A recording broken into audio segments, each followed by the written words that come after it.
Salutations everybody, it is Maddie here today, and we are talking about a topic on YouTube that has never been discussed in the gaming sphere before, and please do note my sarcasm as we dive into Bethesda's review policy and exactly what is wrong with it. So many YouTubers are right up Bethesda's ass about this because they are eradicating the review process and trying to get as many uninformed consumers out there as possible to sell as many copies of the game, and as a business, it makes sense. Their reasoning for that, long story short, was that Doom sold well and reviewed well, so why give out review copies? So now they've decided to give everyone, whether you're a YouTuber, member of the press, and so on, the game 1 day early. Now that practice has been put into effect with Dishonored 2, and we saw just why we can't trust this review policy. Dishonored 2 snuck its way into my top 3 favorite games of the year, and I absolutely adore it. That doesn't change the fact that it launched in a horrible state on PC, and this is exactly why review copies are important. We need to know about this stuff. At the end of the day though, no matter what my argument here is though,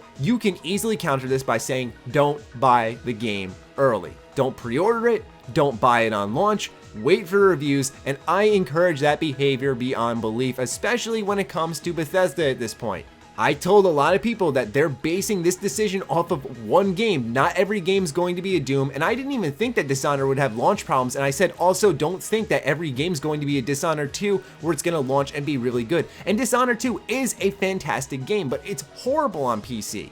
What I'm confused about is if there was some clear optimization problems with the PC version of the game, why not just delay the PC version and launch the console versions? A recent example of that is Ubisoft with Watch Dogs 2. Regardless of the performance and how good the game is though, the point of this video is to talk about how Dishonored 2's broken PC port has exposed exactly why Bethesda's review policy is terrible. I know people think I'm coming from the stance of, oh, you're a YouTuber, you want free games, you just want to get them early. I don't care, I buy my games regardless. I'm saying this for you guys. It's stupid that the consumer has to put up with a decision like this where you basically have to blindly purchase the game or wait weeks on end until you can find out if the game is worth your money or not. If you're one of the people out there who says, well, I don't watch reviews, then you've elevated yourself out of the conversation. Go ahead, don't watch reviews and buy games blindly. I don't think it'll get you too far, but that's the way you're taking the stance on this argument.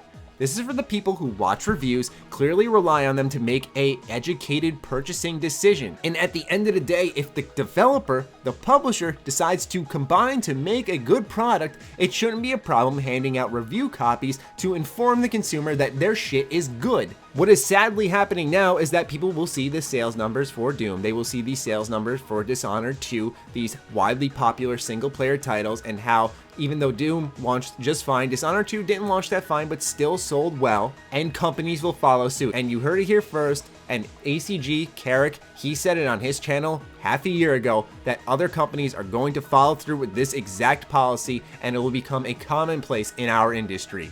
Reviews will be barred off because they want to get as much money as possible, and it's starting right here at home with Bethesda.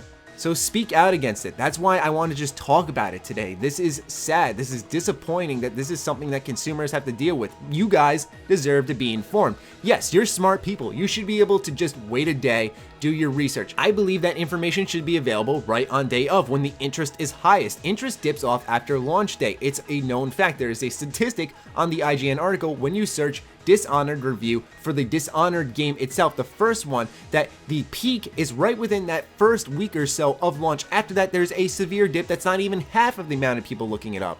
But that'll wrap up my spiel. I wanted to talk about this again today, really bring it into perspective on just what was wrong about this policy now that it's been put into practice, it's been abused, and even you can toss in there Skyrim Special Edition. Now, my experience with both these games has been positive. I love both these games, but people have reported tons and tons and tons of tech issues with both these products, and that was right around the same time that Bethesda's new review policy was put into effect. So that's 2 for 2 on games that have been put out there that have been technically messy, and people are still accepting the fact that, oh, it's Bethesda's review policy. I think a lot more gamers should speak out against this. I don't know if it'll make a difference because there are suits at Bethesda who want to make money, but I think voices should be heard. So that's why I'm making this video, and I'd love to hear your thoughts on this in the comments down below. Other than that, be sure to follow me on Twitter, like me on Facebook. The links are as always in the description down below. Check out triggerbomb.com, the place to buy Bethesda fans for Bethesda fans. Stay sexy, stay active. I love you all.